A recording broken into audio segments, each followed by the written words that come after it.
When I was doing my documentary at Canton-McKinley High School, there's a guy named Sean Malafronte who I used to see all the time, and some people would make fun of him because, they didn't understand what his, what his mission was. He was a lone wolf out there doing stuff by himself, catching air passes when he didn't have people to throw to him. And I looked at Sean as a guy who was really committed and a guy that I could relate to. And I think that anybody who works hard can relate to Sean Malafronte. Einstein said the definition of insanity is doing the same thing over and over and expecting different results.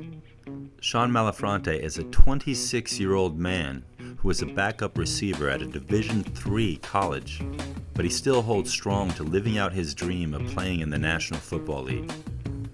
If this is the face of insanity, then I am a huge fan of the mentally ill. Fact is, this man has more commitment to his dream than just about anyone I've ever met. When I come out here and catch air passes, you have to train with what you have. I don't have a quarterback throwing to me all the time. So what I'm going to do is I'm going to run, keep my head up, catch air passes, catch air. That's okay, because you got to understand, you're not going to just run a route in football and just, okay, good, I'm done. Like, you're not going to do that. In his desire to reach his peak potential, Sean puts his health at risk and blinders on without a moment of pause to consider the long-term consequences. I was in the hospital for 5 weeks, and they told me... After your head hit the turf? After my head hit the turf. I caught a pass on my head. You were obviously concussed, right? Yep, and they told me I shouldn't do anything for 6 months. And this was February into March of 2010. Did you wait 6 months? No, I did not. I did not wait 6 months. I got out of the hospital, and I told my father, I said, Dad, I'm going to work at my pace, and I have to do this at my level. Woke up the first day I got out there, I worked out.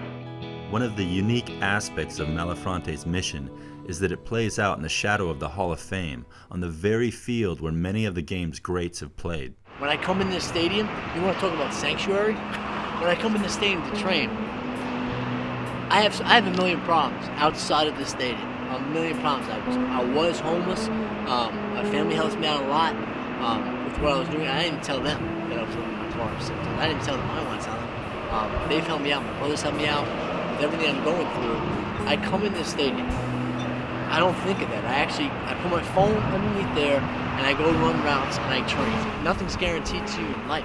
You got a kid in high school saying, yeah, I'm going to make the NFL, I'm going to make the league. You can't just say that. Like, you have to work. You don't understand how hard you have to work.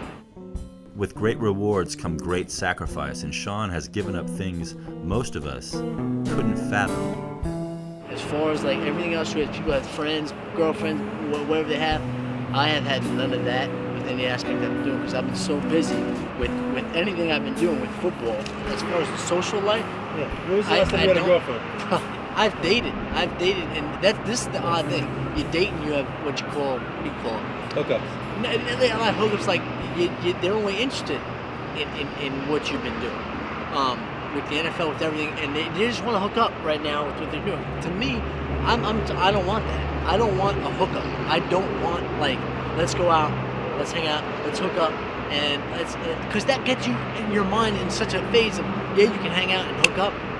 But how the heck does that help you out with what you're doing with football? That's going to get you off on a tangent. Might give you life balance, though. I'm focused on here with what I've been doing. I'm focused on living. I'm focused on my parents helping me out. I'm focused on looking for this job affiliation. What made Rocky win? Adrian made Rocky. Adrian made Rocky win. Listen, to what me... made Rocky win? Yeah, she was in a coma, to me, and then she gets up, and she goes, win. Yeah. And then you hear that music, the bells, dung, dung. To me, that's what in that aspect, that's what I try to get to. This is what I do. This is basically what I have to do to get to where I want to go. It's never supposed to be easy. And I always have this. This when I work out. That's why it's so old and drawn out, but I always have it. It tells you not to quit. A lot of things sometimes seem the worst to the point where you must not quit in anything you're doing, and that's the odd thing that when I'm coming out here. Like, you can't quit in what you've been doing. You have a lot of hard luck in everything you do, and if you want it bad enough, you got to take it. But you can't sit here and work hard and pray. You just have to put in your work and be a role model and put in your work and what you're doing. With all the hard work I've been doing, sometimes with it paying off, I feel like this time is the year, and I feel like everything I've gone through, I try to live heaven on earth, which is getting at least an opportunity. You ever cry in your car when you're alone? Yeah. I cry out here on the field sometimes when I'm praying, when I'm done praying. When I'm out here praying and I think about how hard I've been doing this, I just pray. My pray all the time, my pray is this. I pray just to stay healthy. With everything I'm doing, my legs could be falling off. With so much I've been doing, I'm already in NFL shape, so I don't stop. I pray for healthiness. I pray for a touchdown, at least in front of my parents, so they know hard work paying off with everything I'm doing. They understand that. They understand I'm not a bad person. I'm not bad at talent. I'm good talent. I've had bad luck, which is understandable. And they've been along for this. You know what I'm saying? I pray for that. I pray for people, supporters, and kids to come out there to the stadium and stands and watch that game. I just pray for a chance and an opportunity. It's on me. For the opportunity for the NFL, it's on them to say, okay, bring him in for a workout. It's not on God. It's just on me how hard I work with the Arena League. With one touchdown from my family, everything else is on me, but I want to stay for the season. I want to stay healthy as I can, so I have no regret. Whether he makes it or not, Sean Malafronte will never be like so many of us, locked in middle age and telling ourselves lies. I coulda, shoulda, woulda. He either will or he won't. And so it goes in the United States of football.